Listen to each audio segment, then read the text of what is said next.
Salut et bienvenue. Aujourd'hui, on va décortiquer ensemble un des grands piliers de la physique, l'électricité. On va partir des concepts de base pour aller jusqu'à la résolution d'exercices bien concrets. Alors, prêt? C'est parti. Voilà notre programme. D'abord, on va voir l'essentiel, le cœur du sujet. Puis, on se penchera sur les 3 grandeurs clés à connaître absolument. Ensuite, on verra les règles du jeu, c'est-à-dire les lois des circuits. Après ça, on passera à la pratique avec des exercices. Et pour finir, on analysera l'erreur typique à ne surtout pas faire. Première étape de notre voyage, on va essayer de comprendre ce que c'est l'électricité, à son niveau le plus fondamental. On plonge vraiment au cœur de la matière. Cette image, elle en jette, pas vrai? On sent toute l'énergie, la puissance. Mais bon, au-delà de l'effet un peu spectaculaire, qu'est-ce qui se cache vraiment derrière ce mot électricité? Eh bien, la réponse la plus simple et finalement la plus juste, la voilà. L'électricité, ce n'est rien d'autre qu'une forme d'énergie qui vient du mouvement de toutes petites particules chargées. Et ces particules, dans la plupart des cas, ce sont les électrons. Retenez bien ça, électricité, ça rime avec électron en mouvement. D'accord, mais pourquoi ils bougent, ces électrons? Ils ne se mettent pas en route tout seuls. Il leur faut une bonne raison, une sorte de motivation. Et cette motivation, c'est ce qu'on appelle la différence de potentiel, ou plus simplement, la tension. Imaginez un pôle négatif, bourré d'électrons, et juste à côté, un pôle positif qui, lui, en manque. Forcément, les électrons vont fuir le pôle négatif pour se ruer vers le pôle positif. Et voilà, on a créé un courant. Alors, est-ce que ça marche dans n'importe quoi? Pas vraiment. D'un côté, on a ce qu'on appelle les matériaux conducteurs, comme les métaux. Là-dedans, les électrons, c'est la belle vie. Ils peuvent sauter d'un atome à l'autre sans problème. C'est une vraie autoroute pour le courant. Et de l'autre côté, on a les isolants, comme le plastique. Là, c'est tout le contraire. Les électrons sont bien accrochés à leurs atomes, impossible de bouger. Le courant est bloqué. Et c'est d'ailleurs très utile pour notre sécurité. Parfait. Maintenant que les bases sont posées, il est temps de parler le bon langage. Pour décrire, mesurer ce qui se passe dans un circuit, on utilise 3 grandeurs fondamentales. La première, on en a déjà un peu parlé, c'est la tension, qu'on note U. C'est cette fameuse force qui met les électrons en mouvement. On la mesure en volts. En gros, plus la tension est élevée, plus la poussée sur les électrons est forte.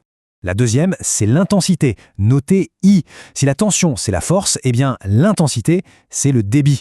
C'est tout simplement la quantité d'électrons qui passent à un endroit du circuit en 1 seconde. On la mesure en ampères. L'analogie du tuyau d'eau marche super bien ici. La tension, c'est la pression dans le tuyau, et l'intensité, c'est la quantité d'eau qui en sort. Et enfin, la troisième, la résistance, notée R. Son nom est assez clair. Elle représente la difficulté que le courant rencontre pour passer.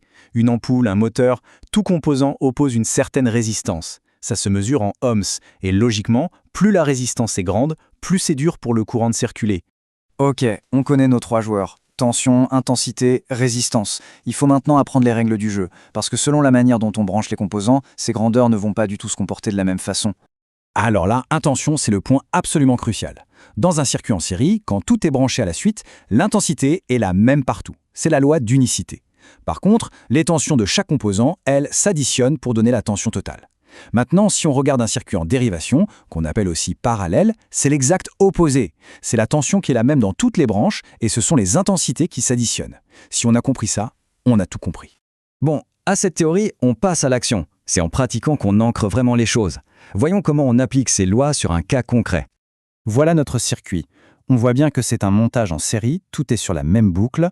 On a une pile qui est notre source d'énergie, une diode, un moteur et une lampe. On a déjà quelques mesures de tension, elles sont indiquées sur le schéma. La question est toute simple. Quelle est la tension aux bornes de la lampe? On connaît la tension totale et celle de 2 autres composants. Alors, à votre avis, quelle loi va nous sauver ici? Prenez un petit instant pour y réfléchir. Et oui, c'est la loi d'additivité des tensions. On est en série, donc la somme des tensions de tous les récepteurs doit être égale à la tension de la pile. Pour trouver la tension qui nous manque, celle de la lampe, il suffit donc de faire une soustraction. On prend la tension totale, 12, on enlève celle du moteur, 5,4, on enlève celle de la diode, 3,8, et ça nous donne 2,8 volts. C'est aussi simple que ça. Et ce résultat, il a une conséquence qu'on peut voir à l'œil nu. L'éclat d'une ampoule, sa luminosité, dépend directement de la tension qu'elle reçoit. Une lampe qui reçoit 4,5 volts va briller beaucoup plus fort qu'une lampe qui n'en reçoit que 2,3. C'est une relation directe, importante à retenir. Au passage, un petit conseil super pratique pour bien utiliser un voltmètre. Il faut choisir le bon calibre, c'est-à-dire la valeur maximale que l'appareil va mesurer.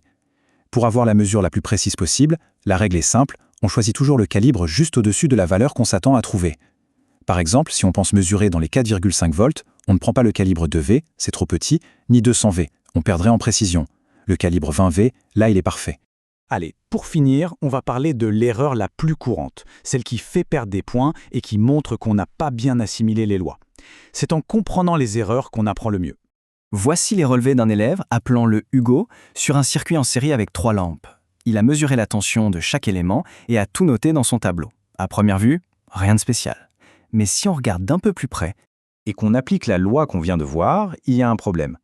On se souvient, en série, les tensions des lampes doivent s'additionner pour faire la tension du générateur. Le générateur fait 12 volts. Mais quand on additionne les tensions des lampes, on ne tombe pas du tout sur 12. L'égalité n'est pas bonne. L'erreur, elle est là, sous nos yeux.